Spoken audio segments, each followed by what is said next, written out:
15 जून 2018 की सुबह उत्तर प्रदेश के सीतापुर जिले के एक ठेठ कृषि प्रधान गांव रामपुर में सूरज अभी अभी निकला था। धान के खेतों पर एक पीली सुनहरी रोशनी डाल रहा था जो पकने की कगार पर थे। हवा ठंडी थी। रात की ओस और गीली मिट्टी की सौंधी महक से भरी हुई थी। शांति इतनी थी कि कीड़ों की भिनभिनाहट और सुबह के पक्षियों की चहचहाहट साफ सुनाई दे रही थी। लेकिन यह शांतिपूर्ण खामोशी एक भयानक दृश्य से टूटने वाली थी। 60 वर्षीय राम भरोसे लाल एक स्थानीय किसान जिनकी त्वचा धूप और बारिश से सांवली हो गई थी, हर दिन की तरह अपने दिन की शुरुआत कर रहे थे। वो अपने भैंसे को खेत की ओर हाँकते हुए एक पुराना लोकगीत गुनगुना रहे थे। जिस पगडंडी पर वो चल रहे थे वो इतनी जानी पहचानी थी कि वो आंखें बंद करके भी चल सकते थे। ये रास्ता एक बड़े खेत की ओर जाता था जो एक सिंचाई की नाली के साथ साथ चलता था और गांव के शमशान घाट के पास था। ये जगह पहले से ही सुनसान थी और शमशान के पास होने के कारण खासकर सुबह सुबह यहां बहुत कम लोग आते जाते थे। जब राम भरोसे नाली से कुछ दसियों कदम दूर थे तो उनका भैंसा अचानक रुक गया। उसने अपनी नाक सिकोड़ी, बेचैनी दिखाई और फिर एक गहरी आवाज में रंभाया। आगे बढ़ने से साफ इनकार कर दिया। राम भरोसे को गुस्सा आया और उन्होंने उसे मारने के लिए अपनी बेत की छड़ी उठाई। ये जानवर सुबह सुबह ही नखरे दिखा रहा था। राम भरोसे अपनी बात पूरी भी नहीं कर पाए थे कि वो खुद भी रुक गए। उनकी आंखों के सामने कुछ असामान्य था। लगभग सूखी नाली के नीचे जहां काली कीचड़ दिख रही थी, गहरे रंग के गंदे कपड़ों के एक बड़े ढेर जैसी कोई चीज थी, लेकिन वो कपड़े नहीं थे। राम भरोसे ने अपनी धुंधली आंखों को सिकोड़कर ध्यान से देखने की कोशिश की और फिर उन्हें एहसास हुआ कि ये कपड़ों का ढेर नहीं बल्कि एक इंसान था। उनके रोंगटे खड़े हो गए। राम भरोसे ने कांपते हाथों से रस्सी छोड़ दी, भैंसे को घास चरने के लिए छोड़कर और सावधानी से नाली के किनारे नीचे उतरे। उनका दिल जोर जोर से धड़क रहा था। उन्होंने उम्मीद की कि ये कोई शराबी होगा जो सो गया होगा, लेकिन जैसे ही वो पास पहुंचे उनकी उम्मीद टूट गई। पीड़िता कीचड़ में औंधे मुंह पड़ी थी, पूरी तरह से गतिहीन। उसके शरीर पर कपड़े, एक फूलों वाला नाइटी बुरी तरह से अस्त व्यस्त और कई जगहों से फटा हुआ था। और फिर राम भरोसे ने पीड़िता की पीठ देखी। वो एक भयानक चीख मारकर पीछे हटे और घास के किनारे पर गिर पड़े। उस बदकिस्मत महिला की पूरी पीठ और गर्दन के पिछले हिस्से पर चाकू के अनगिनत घाव थे। खून सूखकर गहरे भूरे रंग के बड़े बड़े धब्बों में बदल गया था, जो कीचड़ और मिट्टी के साथ मिलकर कपड़ों से चिपक गया था। ये एक ऐसा क्रूर दृश्य था जो उस बूढ़े किसान की कल्पना से परे था, जिसने अपनी पूरी जिंदगी सिर्फ खेतों में काम किया था। राम भरोसे एक सेकंड और देखने की हिम्मत नहीं कर सके। वो लड़खड़ाते हुए उठे, मुड़े और गांव की ओर बेतहाशा भागे। दौड़ते हुए चिल्ला रहे थे, हत्या, हत्या हो गई, शमशान वाली नाली में किसी को मार डाला गया है। वह अपने घर नहीं भागे बल्कि सीधे रामपुर गांव की पुलिस चौकी की ओर भागे, जो लगभग 1 किलोमीटर दूर थी। सूचना मिलते ही ड्यूटी पर मौजूद पुलिस अधिकारी ने तुरंत मामले की गंभीरता को समझ लिया। केवल 15 मिनट के भीतर गांव की पूरी पुलिस बल ने घटनास्थल पर पहुंचकर उसे सील कर दिया। साथ ही सीतापुर जिला पुलिस और क्राइम ब्रांच को एक आपातकालीन फोन कॉल किया गया। 1 घंटे से भी कम समय में सायरन की लगातार आवाज ने सुबह की शांति को भंग कर दिया। Colonel Ajay Singh, crime branch के प्रमुख, जो जटिल मामलों में अपनी निर्णायकता और व्यापक अनुभव के लिए जाने जाते थे, व्यक्तिगत रूप से जांच का नेतृत्व कर रहे थे। कर्नल सिंह अपनी गाड़ी से उतरे। शमशान के पास सुनसान नाली के घटनास्थल को देखकर उनका चेहरा कठोर हो गया। ये लाश को ठिकाने लगाने के लिए एक आदर्श स्थान था। घटनास्थल को बिल्कुल वैसा ही रहने दो, कर्नल सिंह ने एक गहरी आवाज में आदेश दिया। फॉरेंसिक टीम को ले जाने से पहले यहीं पर शव का परीक्षण करने दो। फॉरेंसिक और मेडिकल टीम ने अपना सावधानी पूर्वक काम शुरू किया। उन्होंने जल्दी से पीड़िता के शव को पलटा। वो एक अधेड़ उम्र की महिला थी। उसका चेहरा फीका पड़ने लगा था, लेकिन अभी भी पहचाना जा सकता था। पीड़िता कौन है? कर्नल सिंह ने स्थानीय पुलिस चौकी के प्रभारी से पूछा। रिपोर्टिंग सर, ये शीला देवी लगती हैं, 52 साल की, बगल के टोले में रहती हैं। पुलिस चौकी प्रभारी ने कहा। उनकी आवाज में घबराहट थी। शीला देवी अकेली रहती थीं। उनका घर यहां से केवल 500 मीटर की दूरी पर है। वो बहुत ही नेक महिला थीं। ऐसा कैसे हो सकता है? एक दुखद खबर। पीड़िता स्थानीय थी। तुरंत पीड़िता के परिवार को सूचित करो, कर्नल सिंह ने निर्देश दिया। लेकिन उन्हें किसी भी हालत में घटना स्थल के पास न आने दें, ताकि सबूतों से छेड़छाड़ न हो। इस बीच फॉरेंसिक टीम ने अपना काम शुरू किया। पीड़िता की पहचान शीला देवी के रूप में हुई। कपड़े अस्त व्यस्त और फटे हुए थे, और जैसा कि राम भरोसे ने देखा था, दर्जनों घाव पीठ, गर्दन और छाती पर केंद्रित थे। एक भयानक क्रूरता, जैसे हत्यारे ने गुस्से में तब तक चाकू मारे हों जब तक पीड़िता के बचने की कोई उम्मीद न रह जाए। घटनास्थल की जांच टीम ने आसपास की तलाशी शुरू की। नाली के किनारे जहां घनी घास उगी हुई थी, उन्होंने हाथापाई के निशान पाए, लेकिन बहुत ज्यादा नहीं। कुछ छोटे क्षेत्रों में घास कुचली हुई थी। ऐसा लग रहा था कि पीड़िता ने भागने की कोशिश की थी, लेकिन हत्यारे ने उसे जल्दी ही गिरा दिया था। तभी एक महत्वपूर्ण विवरण सामने आया। फोरेंसिक अधिकारी ने पीड़िता के शरीर की जांच की और कुछ महसूस किया। रिपोर्टिंग सर, फोरेंसिक डॉक्टर ने कहा, पीड़िता के शरीर पर कोई कीमती सामान नहीं है।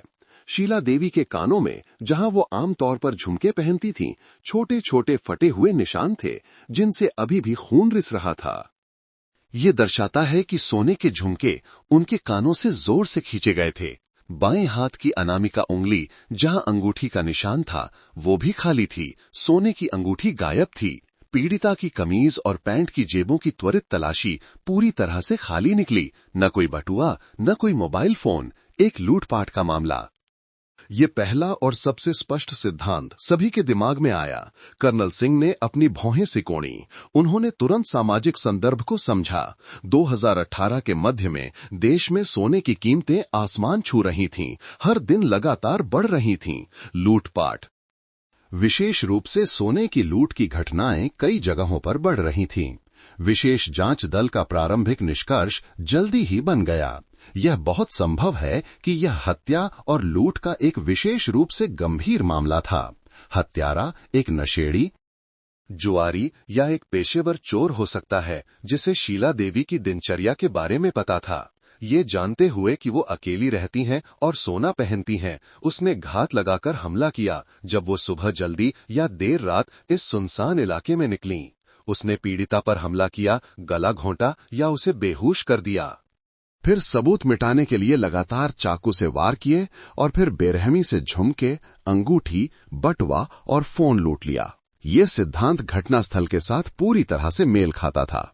अपराध का मकसद स्पष्ट लग रहा था। अब काम था इलाके में लुटेरों, चोरों और नशेड़ियों को घेरना। जब जांच तनावपूर्ण ढंग से चल रही थी, तभी दूर से एक मोटरसाइकिल आई। एक युवा महिला गाड़ी से उतरी, फूट फूट कर रोते हुए सुरक्षा घेरा तोड़ने की कोशिश कर रही थी। माँ, माँ! मेरी माँ को किसने क्या कर दिया? वो पूजा थी, शीला देवी की इकलौती बेटी। उसके साथ उसका पति था, एक दुबला पतला युवक जिसने काम करने वाले कपड़े पहने हुए थे। उसका नाम राजेश कुमार था, 28 साल का, पीड़िता का दामाद। जबकि पूजा बेहोश होकर रो रही थी, उसकी आवाज चीख चीख कर बैठ गई थी। दामाद का व्यवहार काफी अजीब था। वो पत्थर की तरह खड़ा था, न रो रहा था न चिल्ला रहा था। वो बस वहीं खड़ा था। उसका चेहरा पीला पड़ गया था। उसकी आंखें उस अस्त व्यस्त जगह पर टिकी थीं जहां अधिकारी काम कर रहे थे, एक खाली, समझ से परे नजर से। कर्नल सिंह ने दामाद की ओर देखा। उनके दिमाग में एक पेशेवर भावना कौंधी, लेकिन उन्होंने उसे जल्दी से झटक दिया। बहुत बड़ा दुख इंसान को सुन्न कर सकता है। उन्होंने लूट के सिद्धांत पर ध्यान केंद्रित किया।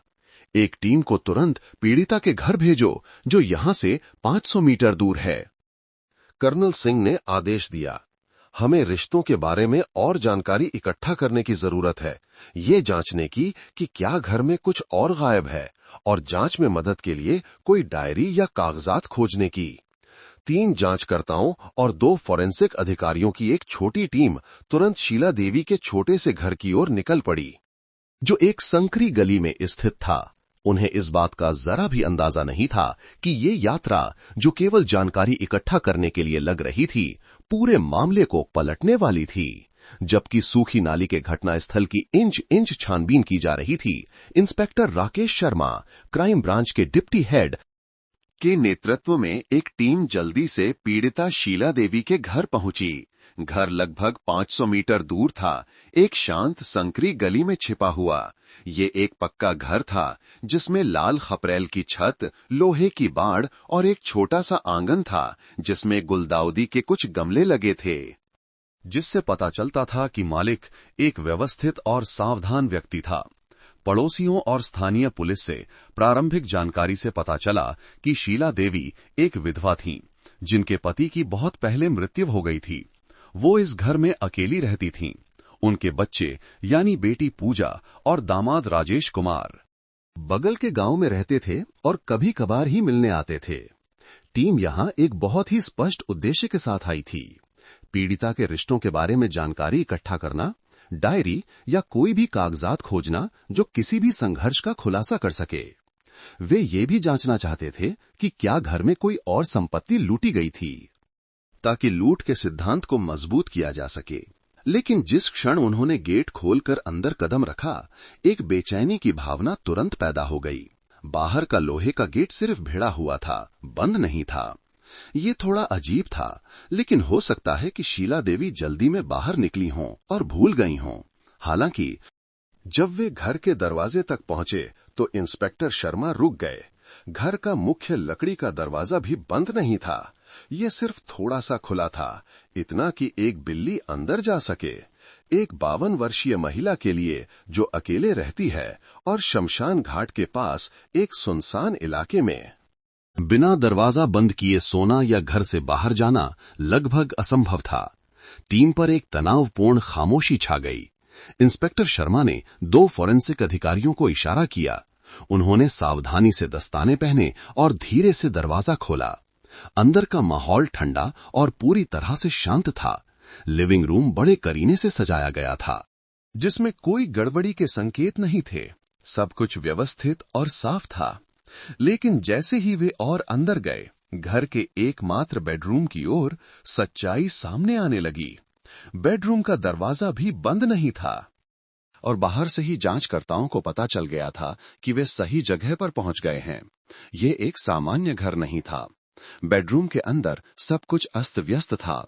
बिस्तर पर पतली चादर सिकड़ी हुई थी, जिसका आधा हिस्सा जमीन पर गिरा हुआ था। तकिया एक कोने में फेंका हुआ था।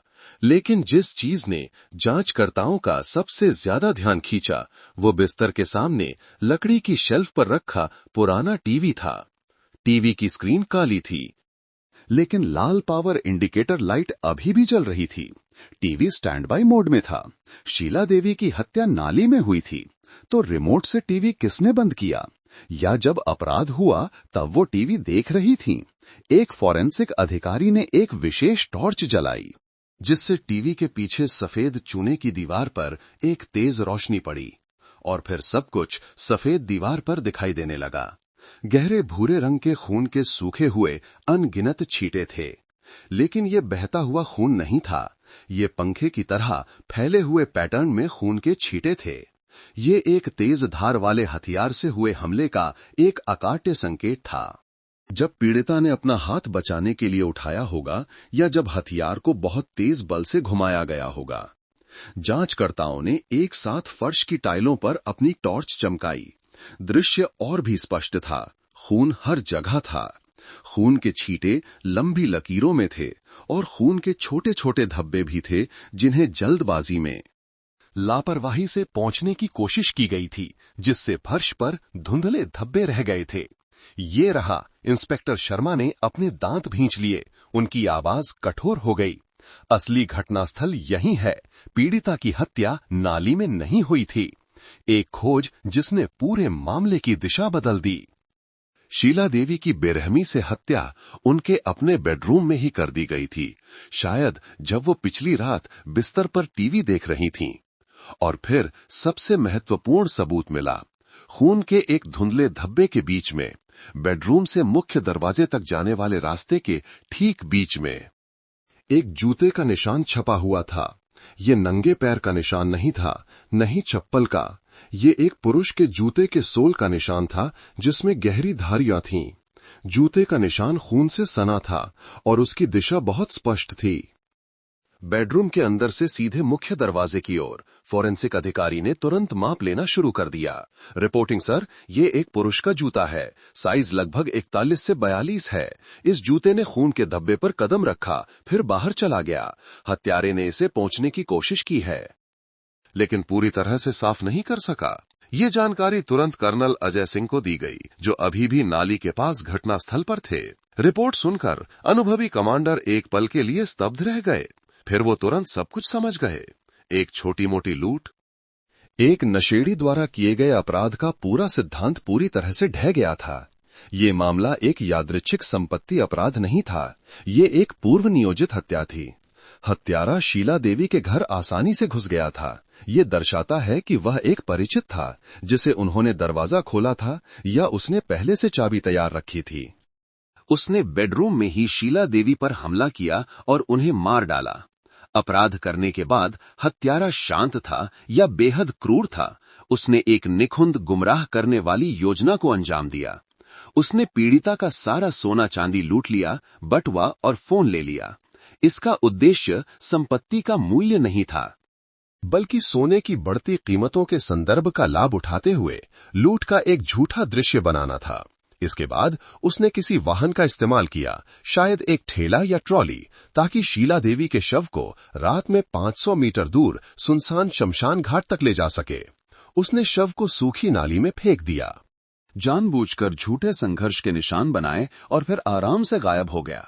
उसने जो कुछ भी किया उसका एक ही उद्देश्य था, पुलिस की जांच को लुटेरों, चोरों, अजनबियों की दिशा में मोड़ना। वो अपनी असली पहचान, अपने असली मकसद को छिपाना चाहता था, और वो मकसद अब बदल गया था। ये अब पैसे के लिए नहीं था, ये कुछ गहरा था। फिर से जांच करो। कर्नल सिंह ने वॉकी टॉकी पर आदेश दिया। उनकी आवाज दृढ़ थी। मामले की दिशा बदल गई है। ये एक हत्या है जो संभवतः व्यक्तिगत दुश्मनी के कारण हुई है।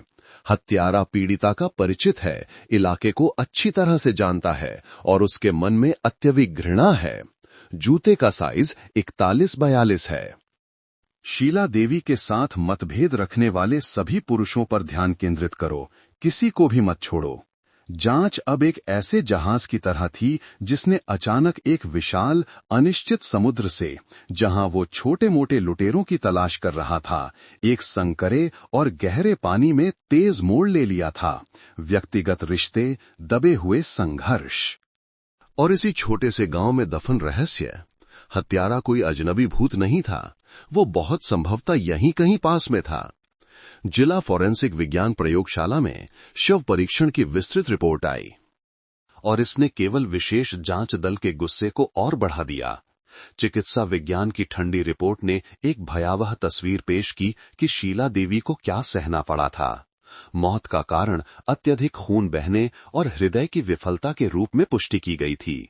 घाव इतने गहरे थे कि फेफड़े और कई आंतरिक अंग फट गए थे। लेकिन सबसे परेशान करने वाला विवरण घावों की संख्या थी। फोरेंसिक ने कुल 11 घाव गिने, जो मुख्य रूप से छाती, पीठ और गर्दन के पिछले हिस्से पर केंद्रित थे। 11 चाकू के वार। ये किसी लुटेरे का काम नहीं था जो जल्दी से भागना चाहता हो। ये क्रोध था, दबी हुई घृणा, जो एक अनियंत्रित क्रूरता के साथ फूटी थी। दुष्ट हत्यारा स्पष्ट रूप से चाहता था कि पीड़िता मरे, सबसे दर्दनाक तरीके से मरे। मौत का समय भी शव की कठोरता और पेट में भोजन की प्रक्रिया के आधार पर निर्धारित किया गया था। फोरेंसिक डॉक्टरों ने निष्कर्ष निकाला कि शीला देवी की मृत्यु पिछली रात 8 बजे से 10 बजे के बीच हुई थी, यानी 14 जून की रात। ये समय सीमा घटनास्थल के विवरण के साथ पूरी तरह से मेल खाती थी। टीवी अभी भी स्टैंड बाय मोड में था। बहुत संभव है कि रात 8 से 10 बजे के बीच शीला देवी बिस्तर पर टीवी देख रही थीं जब ये त्रासदी हुई। उन्होंने हत्यारे के लिए दरवाजा खोला था या हत्यारा बिना उनकी जानकारी के अंदर घुस आया था। नई जांच दिशा के साथ व्यक्तिगत दुश्मनी के कारण हत्या। कर्नल अजय सिंह ने तुरंत रामपुर गांवों और आसपास के गांवों में अब तक की सबसे बड़ी तलाशी का आदेश दिया। लक्ष्य कोई भी व्यक्ति जिसका आपराधिक रिकॉर्ड हो, कोई भी व्यक्ति जो संदिग्ध व्यवहार प्रदर्शित करता हो। संदिग्धों की एक लंबी सूची जल्दी से तैयार की गई, जिसमें 10 से अधिक नाम शामिल थे। विशेष जांच दल का मानना था कि भले ही मकसद दुश्मनी हो, लेकिन इस तरह की क्रूरता से हमला करने वाला कोई आम भला आदमी नहीं हो सकता। वो कोई कुख्यात व्यक्ति ही होगा। छानबीन शुरू हुई। कई टीमों को विभाजित किया गया जो दिन रात काम कर रही थीं। पहला संदिग्ध एक कुख्यात नशेड़ी था जो बगल के गांव में रहता था। नशा न मिलने पर वो हिंसक हो जाता था और अक्सर शमशान घाट के आसपास घूमता रहता था।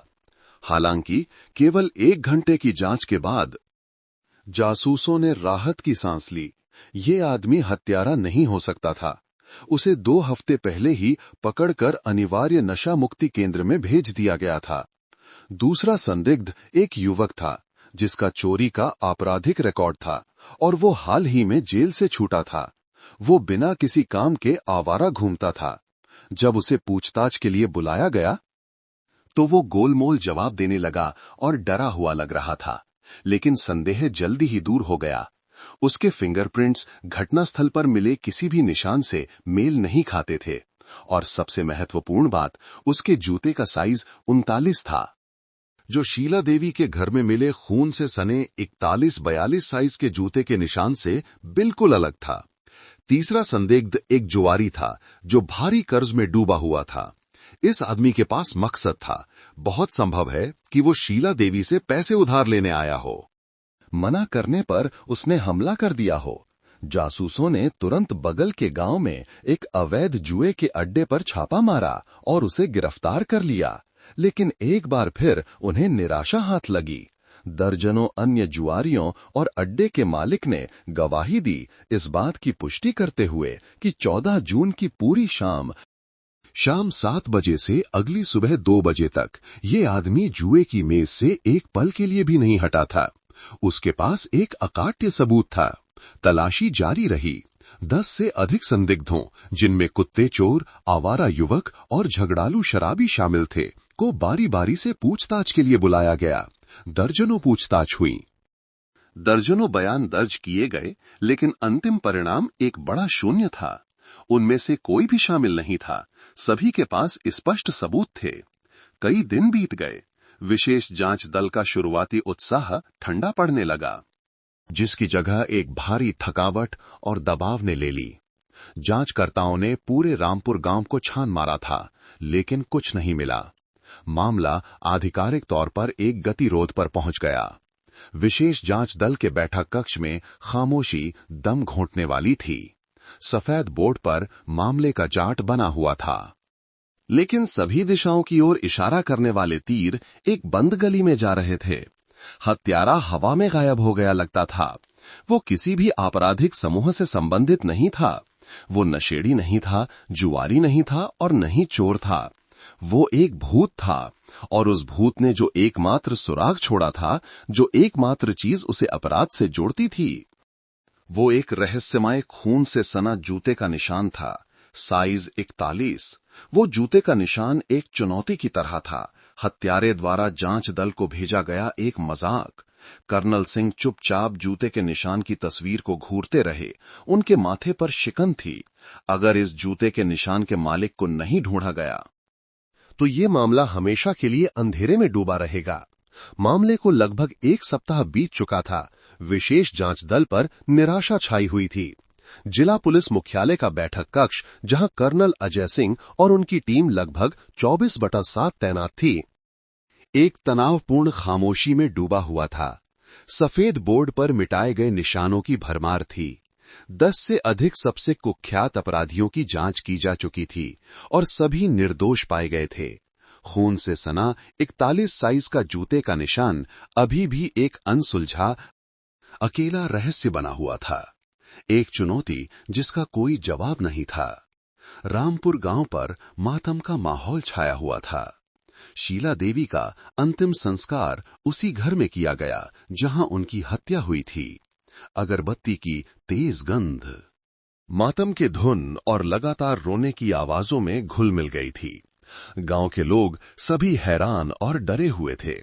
वे न केवल उस नेक विधवा के लिए दुखी थे, बल्कि इस बात से भी परेशान थे कि कौन सा खून का प्यासा दरिंदा उनके शांतिपूर्ण समुदाय में छिपा हुआ है।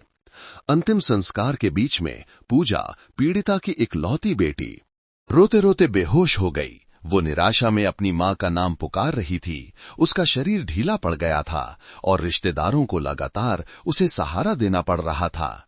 मां को खोने का दर्द, और वो भी इतने भयानक तरीके से, एक ऐसा सदमा था जिसने उसे लगभग पूरी तरह से तोड़ दिया था।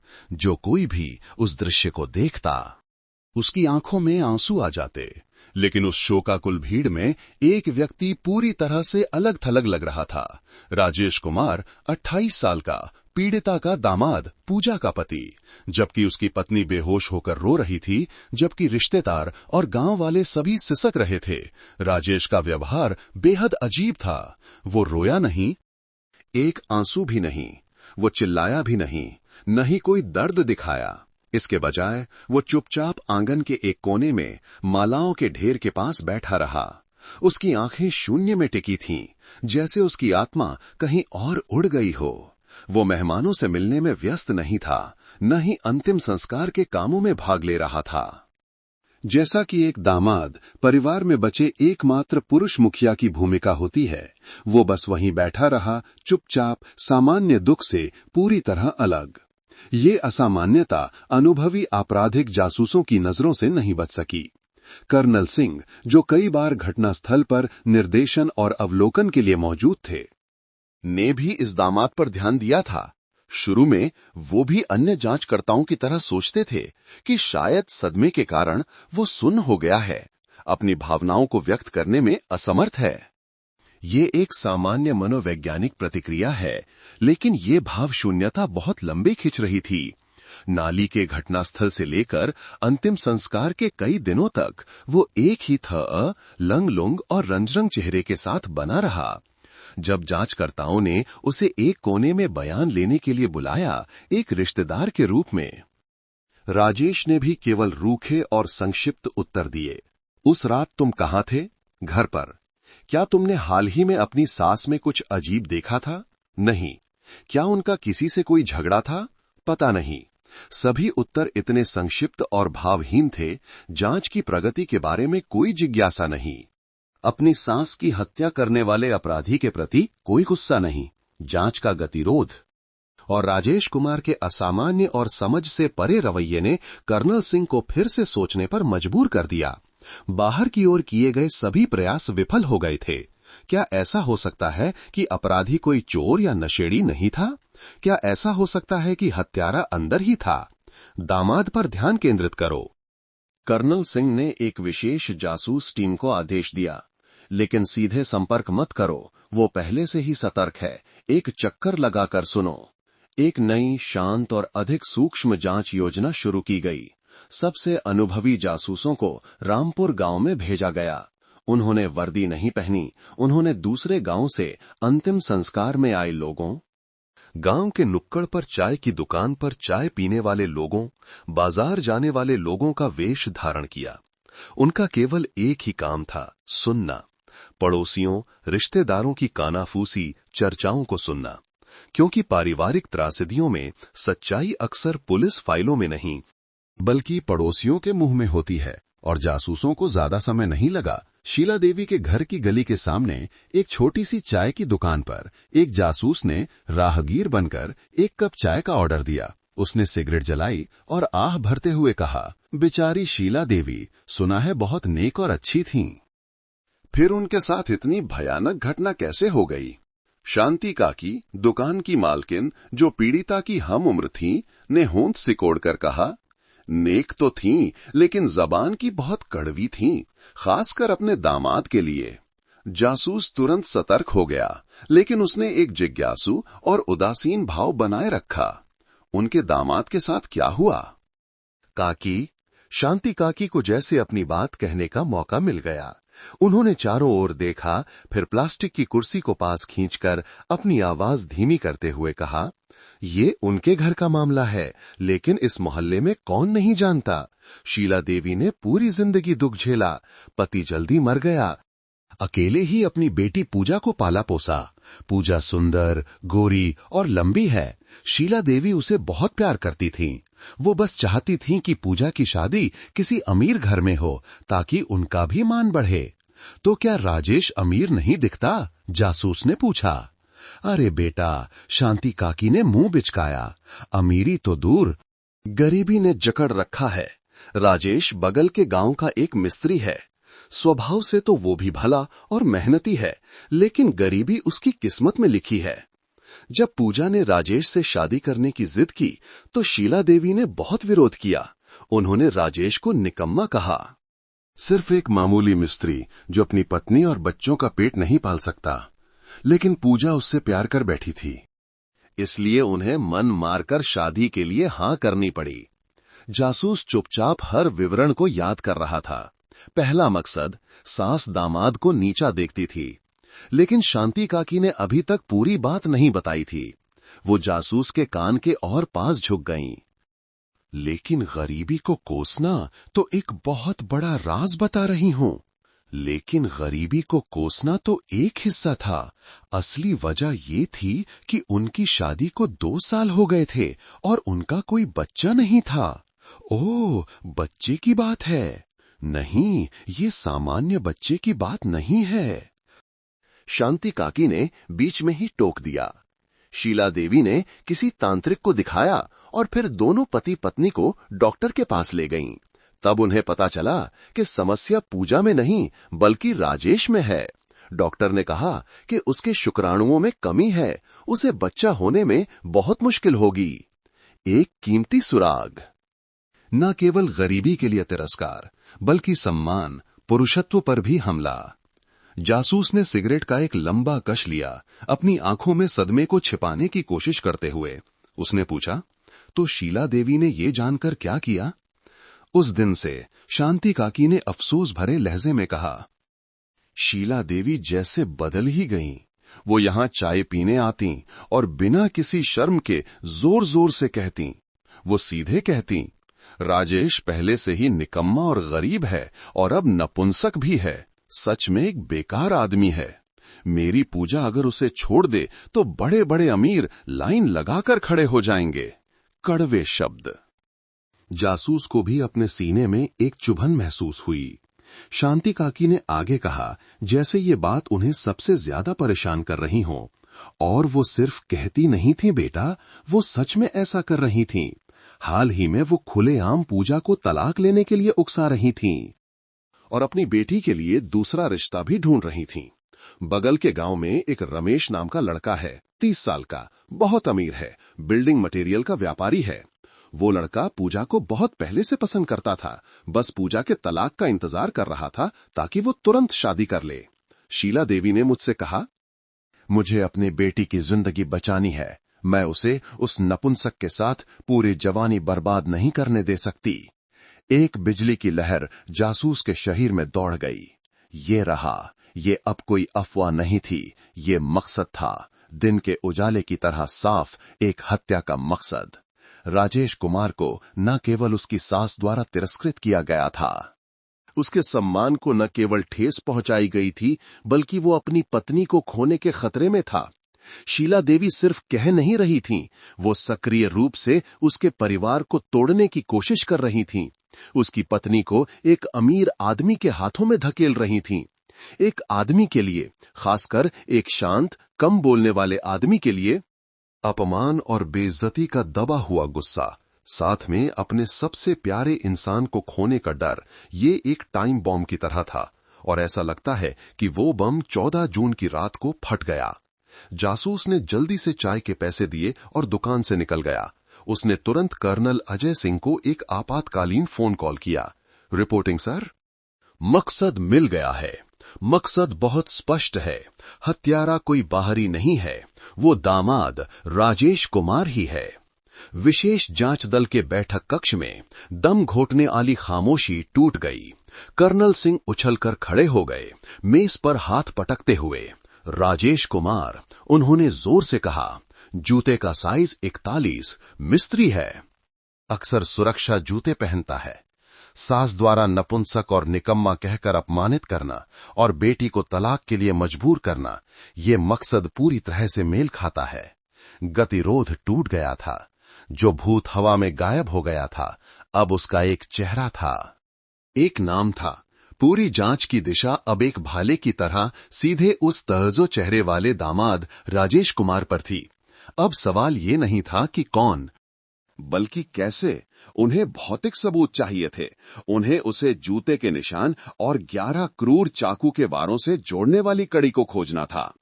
एक स्पष्ट संदिग्ध और नफरत से उबलते हत्या के मकसद के साथ पूरी जांच मशीनरी ने तुरंत दिशा बदल दी। 100% राजेश कुमार पर ध्यान केंद्रित किया। अब इस निकम्मे दामाद की हर हरकत, हर शब्द, हर आदत को निगरानी में रखा गया था। कर्नल अजय सिंह जानते थे कि एक ऐसे व्यक्ति को तोड़ने के लिए जो उदासीनता के मुखौटे के पीछे छिपा हुआ है, उन्हें पड़ोसियों की अफवाहों से कहीं ज्यादा की जरूरत है। उन्हें भौतिक सबूत चाहिए थे, ठोस सबूत। और पहला सबूत जूते का निशान था। शीला देवी के बेडरूम से बरामद खून से सना 41-42 साइज का जूते का निशान तुरंत मिलान के लिए लाया गया। जासूसों ने जल्दी से राजेश कुमार द्वारा आमतौर पर पहने जाने वाले जूते के साइज की पुष्टि की। परिणाम मेल खा गया, साइज 41। उसका पेशा मिस्त्री था। एक ऐसा काम जिसमें नियमित रूप से सुरक्षा जूते पहनने की आवश्यकता होती है, और घटनास्थल पर छोड़े गए जूते के सोल का पैटर्न विश्लेषण के बाद निर्माण श्रमिकों द्वारा आमतौर पर इस्तेमाल किए जाने वाले सस्ते सुरक्षा जूतों के प्रकार के समान पाया गया। शिकंजा कसने लगा था। राजेश और पूजा के घर की तत्काल तलाशी का आदेश दिया गया। जांचकर्ता छोटे से घर में घुस गए और हर कोने को छान मारा। उनका लक्ष्य बहुत स्पष्ट था, 41 साइज के नीले रंग के सुरक्षा जूते खोजना। लेकिन लगभग 1 घंटे की तलाशी के बाद उन्हें कुछ नहीं मिला। घर में कोई सुरक्षा जूते नहीं थे। जूतों का गायब होना जांचकर्ताओं को निराश करने के बजाय उनके संदेह को और भी पुख्ता कर गया। अगर राजेश कुमार निर्दोष होता तो उसके काम के जूते कहीं ना कहीं होने चाहिए थे। उनका असामान्य रूप से गायब होना केवल एक ही मतलब हो सकता था, हत्यारे ने जानबूझकर सबूत नष्ट कर दिए थे। जांचकर्ताओं ने पूजा से पूछताछ की। पत्नी अभी भी दुख में डूबी हुई थी, अपने पति के भयानक अपराध से पूरी तरह अनजान। एक महिला जांचकर्ता ने धीरे से पूछा, पूजा जी, आप शांत होकर याद करने की कोशिश कीजिए। क्या आपके पति राजेश सुरक्षा जूते पहनते हैं? पूजा ने सिर हिलाया। उसकी आंखों से आंसू बह रहे थे। जी, वो मिस्त्री का काम करते हैं। उनके पास एक नीले रंग के पुराने सुरक्षा जूते थे। हाँ, वही साइज था। 41। तो क्या आपने वे जूते कहीं देखे हैं? पूजा हैरान होकर याद करने की कोशिश करने लगी और फिर उसने एक निर्णायक बात कही। अजीब बात है मैडम, जब से मेरी माँ की मृत्यु हुई है मैंने भी वे जूते नहीं देखे हैं। मैंने घर की सफाई की लेकिन वे नहीं मिले। मैंने उनसे पूछा तो वो अचानक गुस्सा हो गए और कहा कि जूते बहुत फट गए थे, इसलिए फेंक दिए। मुझे भी अजीब लगा क्योंकि जूते अभी भी ठीक थे। फेंक दिए? पत्नी का भोला बयान एक हथौड़े की तरह था जो इस बात की पुष्टि करता था। राजेश कुमार ने हत्या के तुरंत बाद सबसे महत्वपूर्ण सबूत को जानबूझकर नष्ट कर दिया था। वो जानता था कि उसके जूते खून पर पड़े थे, लेकिन केवल फेंके गए जूतों के साथ विशेष जांच दल उसे दोषी नहीं ठहरा सकता था।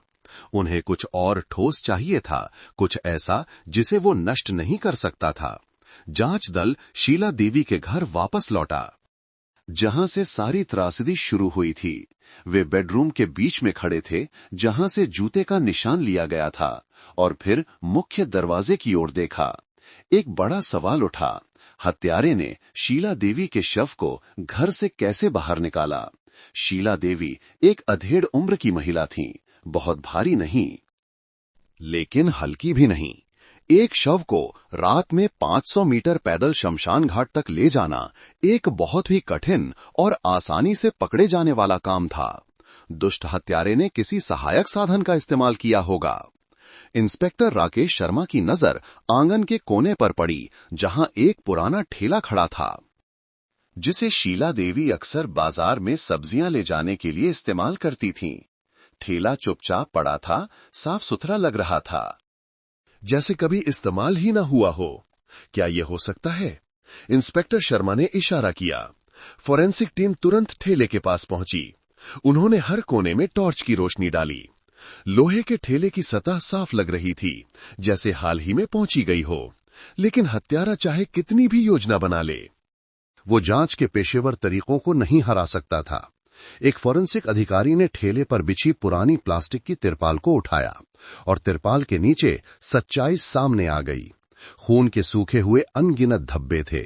रात के अंधेरे और घबराहट के कारण राजेश कुमार ने ठेले को वापस लाकर जल्दी में कपड़े से उसकी सतह को पोंछ दिया था, लेकिन वो खून की उस परत को साफ नहीं कर सका था, जो ठेले के फर्श की दरारों और जंग लगे हिस्सों में रिस कर जम गई थी। शीला देवी का खून अभी भी वहां था, लेकिन निर्णायक सबूत अभी खत्म नहीं हुआ था। जब ठेले के हैंडल की जांच की गई, तो एक विवरण ने पूरी टीम की सांसें रोक दी। हैंडल एक काले घिसे पिटे रबर से ढका हुआ था और उस रबर पर विशेष पराबैंगनी प्रकाश के नीचे एक स्पष्ट छवि उभरी। ये खून का एक धुंधला सूखा हुआ निशान था, लेकिन उसने अपनी पूरी रूपरेखा बरकरार रखी थी। एक फिंगरप्रिंट, खून से सना फिंगरप्रिंट। जब राजेश कुमार अपनी सास के शव को ठिकाने लगाने के लिए भारी ठेला खींच रहा था, तो उसके हाथ, जो हत्या करते समय पीड़िता के खून से सने हुए थे, यहां कसकर चिपक गए थे। उसने ठेले को धोने की कोशिश की थी, लेकिन वो सबसे छोटे, सबसे घातक विवरण को भूल गया था। हैंडल पर अपने ही फिंगरप्रिंट। ये अब कोई अनुमान नहीं था, ये अब कोई संदेह नहीं था, ये एक ठोस सबूत था जो राजेश कुमार को अपराध से अकाट्य रूप से जोड़ता था। घेरा आधिकारिक तौर पर बंद हो गया था। फोरेंसिक टीम से मिली खबर कर्नल अजय सिंह की मेज पर एक हथौड़े की तरह आई, जिसने मामले को बंद कर दिया। जांचे परिणाम इससे ज्यादा स्पष्ट नहीं हो सकते थे। ठेले के दरारों से मिले खून के नमूने का डीएनए मिलान करने पर यह पीड़िता शीला देवी के खून के नमूने से 100% मेल खाता था। और सबसे घातक सबूत, ठेले के रबर हैंडल पर मिला धुंधला खून से सना फिंगरप्रिंट। पुनर्प्राप्त और विश्लेषण किए जाने के बाद परिणाम सामने आया। राजेश कुमार के दाहिने हाथ की तर्जनी और मध्यमा उंगली के फिंगरप्रिंट से 100% सटीक मिलान। राजेश ने अपनी सास के खून को छुआ था और राजेश ने उस खून से सने हाथ का इस्तेमाल ठेले को ठिकाने लगाने के लिए किया था। ये एक अकाट्य कड़ी थी, एक ठोस सबूत जिसे कोई भी झूठ नहीं तोड़ सकता था। राजेश कुमार को तुरंत गिरफ्तार करो, कर्नल सिंह ने आदेश दिया। उनकी आवाज में कोई हिचकिचाहट नहीं थी। हत्या और लूट के आरोप में। उसी दोपहर एक विशेष पुलिस वाहन चुपचाप उस संकरी गली के सामने रुका जो राजेश के घर की ओर जाती थी। जासूस अंदर घुस गए। अब छिपाने की कोई जरूरत नहीं थी। राजेश कुमार घर के बरामदे में गुमसुम बैठा था। जब उसने पुलिस बल को देखा तो वो हैरान नहीं हुआ।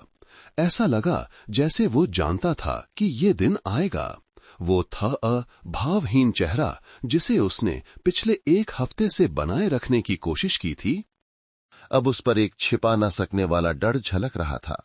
उसने कोई प्रतिरोध नहीं किया, चुपचाप अपने दोनों हाथ आगे कर दिए और ठंडी हथकड़ी को कसने दिया।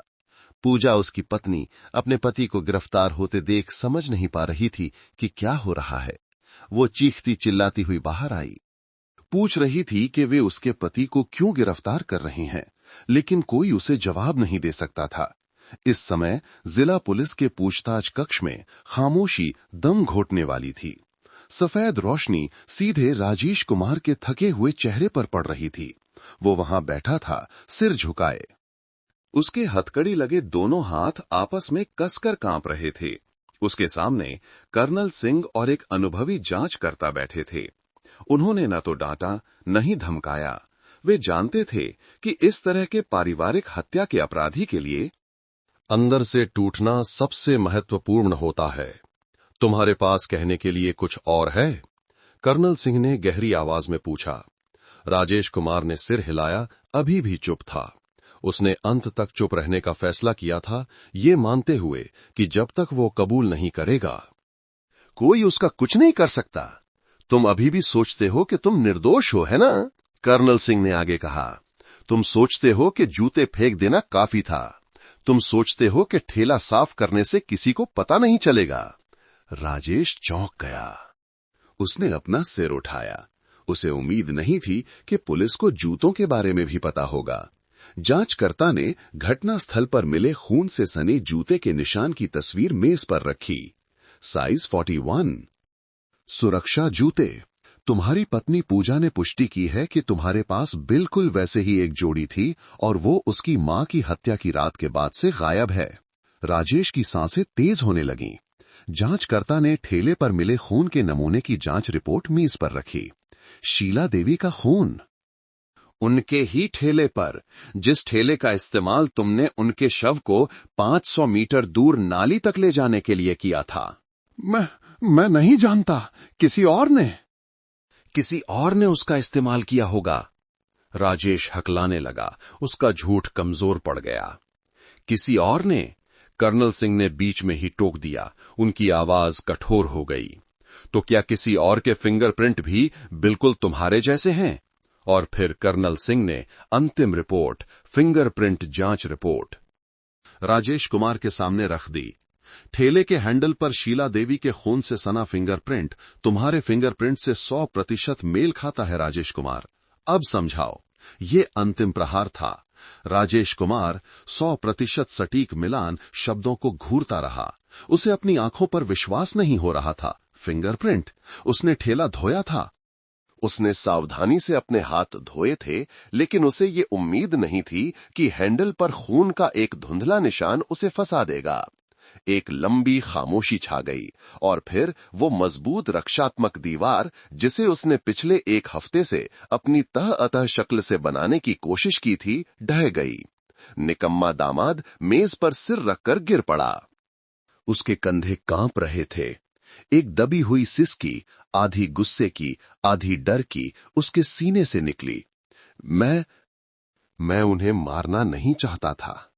राजेश कुमार ने सिर झुकाकर अपना अपराध कबूल कर लिया और फिर उसने 14 जून की रात के अपने भयानक अपराध की पूरी कहानी सुनानी शुरू की।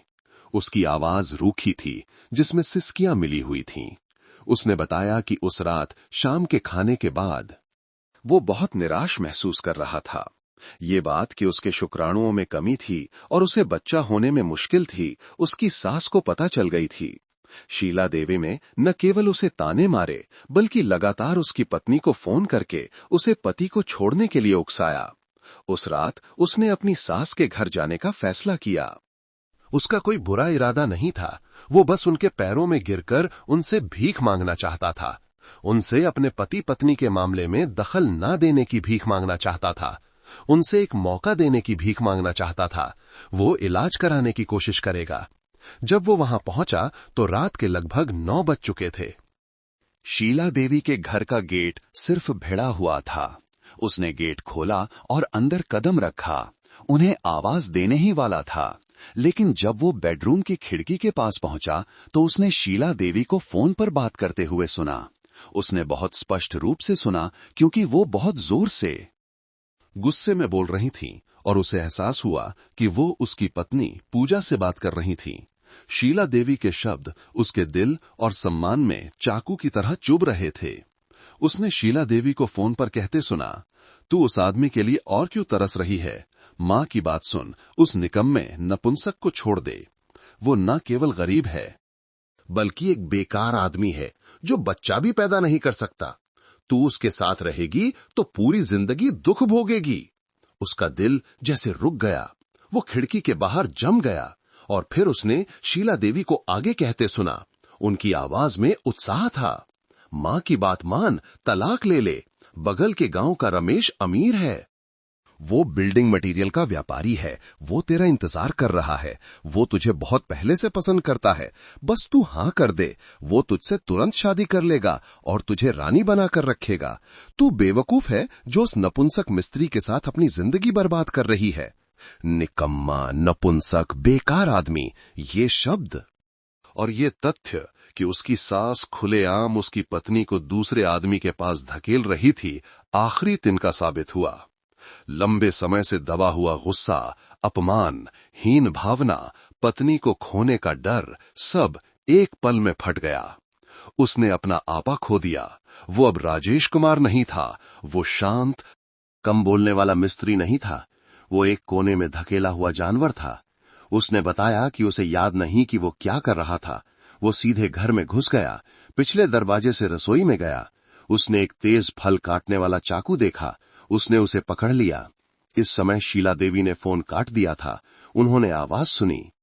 लिविंग रूम में वापस आकर सोफे पर बैठी ही थीं कि टीवी देखने लगीं। वो अंदर घुस आया। शीला देवी अपने दामाद को देखकर चौंक गईं। उसकी आंखें लाल थीं, हाथ में चाकू था। इससे पहले कि वो एक शब्द भी चिल्ला पाती, उसने हमला कर दिया। गुस्से ने सब कुछ धुंधला कर दिया। उसने लगातार बिना रुके वार किए। उसने जहां भी वार कर सकता था वार किया, जब तक कि शीला देवी फर्श पर गिर नहीं गईं और उसमें कोई ताकत नहीं बची। 11 क्रूर चाकू के वार। खूनी उन्माद खत्म हो गया और राजेश कुमार बेडरूम के बीच में खड़ा रह गया। वो हाँफ रहा था, उसका पूरा शरीर कांप रहा था। फल काटने वाला चाकू अभी भी उसके हाथ में था, जिससे खून की बूंदें फर्श की टाइलों पर टपक रही थीं। उसके सामने उसकी सास का शरीर खून के तालाब में गतिहीन पड़ा था। टीवी अभी भी स्टैंड बाय मोड की मंद लाल रोशनी दे रहा था, जैसे एक निर्जीव आंख पूरे अपराध की गवाह हो।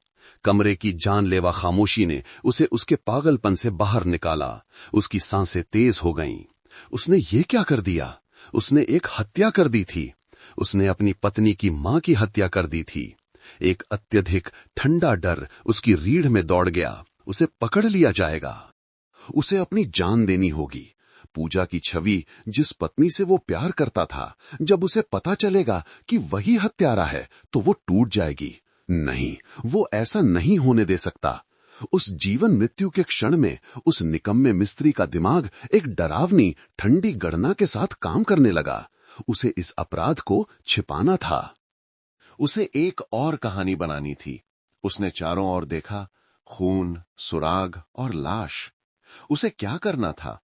एक विचार कौंधा जो उसने रोजमर्रा की खबरों, गांव की कहानियों से सुना था। सोने की कीमतें आसमान छू रही थीं। लूटपाट, खासकर सोने की लूट लगातार हो रही थी। हां, एक लूट। ये एक निखुत नाटक होगा। एक अजनबी ने शीला देवी की हत्या कर संपत्ति लूट ली। मकसद स्पष्ट, तर्कसंगत, और ये पुलिस का सारा ध्यान उसके छिपे हुए पारिवारिक संघर्षों से हटा देगा। फैसला हो जाने के बाद उसने तुरंत एक डरावनी शांति के साथ काम करना शुरू कर दिया। वो खून के तालाब से गुजरा, सावधानी से, ताकि फिसले नहीं। वो शीला देवी के शव के पास घुटनों के बल बैठ गया। उसने अब उस सास को नहीं देखा जिसने उसे ताने मारे थे, बल्कि केवल एक घटना स्थल जिसे व्यवस्थित करना था। उसके हाथ अभी भी कांप रहे थे जब उसने पीड़िता के कान को छुआ। सोने के झुमके चमक रहे थे। उसने जोर से खींचा। फटे हुए कान से खून बहने लगा, लेकिन उसे कोई परवाह नहीं थी। उसने जल्दी से झुमके अपनी जेब में डाल लिए। इसके बाद उसने उनका ठंडा बाना हाथ पकड़ा। खून से सनी सोने की अंगूठी को निकालना थोड़ा मुश्किल था। उसने उसे बेरहमी से घुमाया और खींचा। अंगूठी को उंगली से निकाल लिया। इसके बाद उसने उनकी कमीज की जेबों को खंगाला। उसने एक छोटा पुराना बटुआ और एक नोकिया का साधारण मोबाइल फोन निकाला। वो जानता था कि एक लुटेरा इन चीजों को नहीं छोड़ेगा। उसने सब कुछ अपनी जेब में डाल लिया। लूट का नाटक पूरा हो गया था। अब सबसे मुश्किल हिस्सा था शव को ठिकाने लगाना। वो शव को घर में नहीं छोड़ सकता था। पुलिस जांच करेगी और सब कुछ पता लगा लेगी। उसे शव को ले जाना था कहीं और, एक दूसरा झूठा घटनास्थल बनाना था। उसने तुरंत शमशान घाट के बारे में सोचा। वो जगह सुनसान थी और वहां एक सूखी नाली थी, एक निखुत जगह। दूरी लगभग 500 मीटर थी।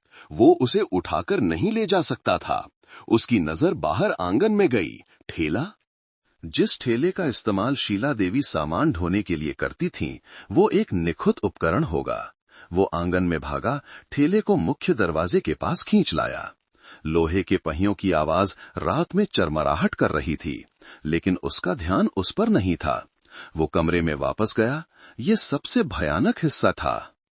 उसे उस चीज को छूना था जिसकी उसने अभी अभी जान ली थी। उसने पीड़िता के चेहरे को न देखने की कोशिश की। उसने दोनों टखनों को पकड़ा और जोर से खींचा। शीला देवी का भारी शरीर खून के तालाब पर घिसटता हुआ बेडरूम से दरवाजे तक एक गहरी लाल लकीर छोड़ गया। उसने बड़ी मुश्किल से अपनी पूरी ताकत लगाकर उनके शरीर का ऊपरी हिस्सा ठेले पर चढ़ाया। फिर वो पीछे गया और पैरों को उठाया। अंत में शव ठेले में समा गया। वो हाँफ रहा था। शीला देवी का खून उसके हाथों, कपड़ों पर और पूरे ठेले पर फैल गया था। उसने बारिश और धूप से बचाने के लिए इस्तेमाल की जाने वाली पुरानी प्लास्टिक की तिरपाल उठाई और शव को ढक दिया। नीचे के भयानक आकार को छिपाते हुए उसने घटनास्थल को फिर से देखा। खून, जूते के निशान। उसे एहसास हुआ कि उसके सुरक्षा जूतों ने हर जगह खून से सने निशान छोड़ दिए हैं। उसे और झूठे सुराग बनाने थे। उसने जानबूझकर अपने जूते की एड़ी से दरवाजे पर जोर से मारा। उम्मीद है कि इससे जबरन घुसने का निशान बन जाएगा। हालांकि उसे ये एहसास नहीं हुआ कि ये कितना व्यर्थ था। फिर उसने ठेले का हैंडल पकड़ा। उसके हाथ अभी भी खून से सने थे। उसने घिसे पिटे रबर को कसकर पकड़ा। उसने खींचना शुरू किया। रात के अंधेरे में 500 मीटर की यात्रा शुरू हुई। कोई स्ट्रीट लाइट नहीं, केवल धुंधली चांदनी और कीड़ों की भिनभिनाहट। रामपुर गांव गहरी नींद में सो चुका था। केवल मिट्टी की सड़क पर लोहे के ठेले के पहियों की चरमराहट की आवाज थी, जो नियमित रूप से भयानक आवाजें पैदा कर रही थी। हर आवाज उसके सीने पर हथौड़े की तरह पड़ रही थी। वो खींच रहा था। पसीना उसकी पीठ को भिगो रहा था। खून के साथ मिल रहा था। वो डरा हुआ था, लगातार पीछे मुड़कर देख रहा था। उसे एक मोटरसाइकिल की रोशनी से डर लग रहा था, एक कुत्ते के भौंकने से डर लग रहा था, लेकिन कुछ नहीं था। केवल वो, लाश और शमशान घाट से गुजरते हुए पहियों की भूतिया आवाज थी। हवा और ठंडी हो गई। पुरानी अगरबत्ती और नमी की गंध आ रही थी। वो कांप गया, लेकिन सिर झुकाए चलता रहा। अंत में वो सूखी नाली तक पहुंच गया। वो रुका, हाफते हुए। उसने एक आखिरी बार चारों ओर देखा। पूरी तरह से सन्नाटा था। वो ठेले के पीछे गया, दोनों हैंडलों को उठाया और ऊंचा किया। शीला देवी का शव अभी भी तिरपाल में लिपटा हुआ नीचे फिसल गया और सूखी नाली में गिर गया। वो नीचे कूदा, तिरपाल को हटाया और फिर पीड़िता के शव को कीचड़ में औंधे मुंह कर दिया। उम्मीद है कि इससे पहचान में देरी होगी। उसने जानबूझकर कुछ घास भी पीड़िता पर फेंक दी, एक अस्त व्यस्त घटनास्थल बनाने के लिए। काम खत्म करके वो जल्दी से खाली ठेला खींचकर शीला देवी के घर वापस लौट आया। पहियों की आवाज अब हल्की लग रही थी, लेकिन और भी भयानक। शीला देवी के आंगन में पहुंचकर वो जानता था कि उसे एक और काम करना है, सफाई। उसने ठेले को कुएं के पास खींचा और बाल्टी बाल्टी पानी उस पर डाला। उसने कपड़े से उसे रगड़ रगड़ कर साफ किया। खून के हर धब्बे को धोने की कोशिश की। उसने सतह को, दोनों तरफ को अच्छी तरह से रगड़ा। धुंधली चांदनी में उसे लगा कि ठेला साफ हो गया है। उसने उसे वापस कोने में धकेल दिया, तिरपाल को वैसे ही ऊपर रख दिया। उसने सोचा कि उसने सब कुछ निखुद रूप से किया है, लेकिन उसने एक घातक गलती कर दी थी। घबराहट और जल्दबाजी में वो उन खून के धब्बों को साफ नहीं कर सका था जो ठेले के फर्श की दरारों और जंग लगे जोड़ों में रिस गए थे। और सबसे घातक गलती, उसने हैंडल को नहीं पोंछा था, या अगर पोंछा भी था तो केवल लापरवाही से। उसके खून से सने फिंगरप्रिंट जो काले रबर पर छप गए थे जब वो भारी ठेले को खींच रहा था, पूरी तरह से महफूज हो गए थे। वो अभी खत्म नहीं हुआ था। उसने अपने पैरों को देखा, सुरक्षा जूते। उन्होंने एक निखुंद अपराध के सपने को कुचल दिया था। वे खून और कीचड़ से सने हुए थे। वो चुपचाप शीला देवी के घर से निकला और सीधे अपने घर चला गया। उसने तुरंत घर में घुसने की हिम्मत नहीं की। वो बगीचे के पीछे गया जहां एक बड़ा आम का पेड़ था। उसने एक छोटा गड्ढा खोदा और लूटी हुई सारी संपत्ति, झुमके, अंगूठी, बटुआ और फोन को दफन कर दिया। फिर उसने अपने सुरक्षा जूते उतारे। उसने रसोई में रखे मिट्टी के तेल का कनस्तर लिया। उसने जूतों पर तेल डाला और आग लगा दी। आग रात में भड़क उठी, आखिरी सबूत को निगल गई। वो देखता रहा जब तक कि जूते केवल एक चिपचिपा कोयले का ढेर नहीं बन गए। फिर उसने फावड़े से सब कुछ दफन कर दिया। वो घर में गया, अच्छी तरह से नहाया, खून की गंध और अपराध की गंध को धोने की कोशिश की। वो बिस्तर पर अपनी पत्नी के बगल में लेट गया, जो गहरी नींद में सो रही थी। इस बात से अनजान कि उसका निकम्मा पति अभी अभी नरक से लौटा था। उसने सोचा था कि उसने सारे सबूत मिटा दिए हैं। उसे ये उम्मीद नहीं थी कि उसने जूते जला दिए थे, लेकिन घटनास्थल पर जूते का निशान छोड़ दिया था। उसने ठेला धोया था, लेकिन खून और फिंगरप्रिंट छोड़ दिए थे। उसने एक थह अगा दामाद की भूमिका निभाई थी, लेकिन उसकी थरता ने ही उसे फंसा दिया था। जो मामला एक निखुत लूट का नाटक लग रहा था, वो पूरी तरह से सुलझ गया था। हाँ, ये दुखद मामला आज की कहानी को समाप्त करता है। एक त्रासदी जो शब्दों से शुरू हुई, शीला देवी के कड़वे अपमानजनक शब्दों से, जो अंततः दामाद के अनियंत्रित गुस्से की आग को भड़का गई। राजेश कुमार। एक भले निकम्मे व्यक्ति से एक ही रात में एक खून का प्यासा हत्यारा बन गया और फिर उसे अपने अपराध के लिए सबसे बड़ी सजा भुगतनी पड़ी। आप इस कहानी के बारे में क्या सोचते हैं? क्या शब्दों में वास्तव में मारने की शक्ति होती है?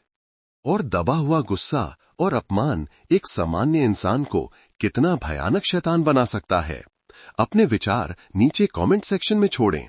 लाइक, शेयर और चैनल को सब्सक्राइब करना ना भूलें, ताकि हम साथ मिलकर रहस्यमय लेकिन बहुत ही मानवीय अपराध फाइलों के पन्नों को खोलना जारी रख सकें। आप सब कहां से हैं? कमेंट करके जरूर बताएं। आपको ये कहानी कैसी लगी? अपने विचार हमारे साथ जरूर शेयर करें। हम प्रार्थना करते हैं कि आप सब हमेशा खुश और सुरक्षित रहें। अगर आपके पास भी कोई दिलचस्प कहानी है तो हमें कमेंट्स में जरूर बताएं, ताकि हम उसे सभी के साथ साझा कर सकें।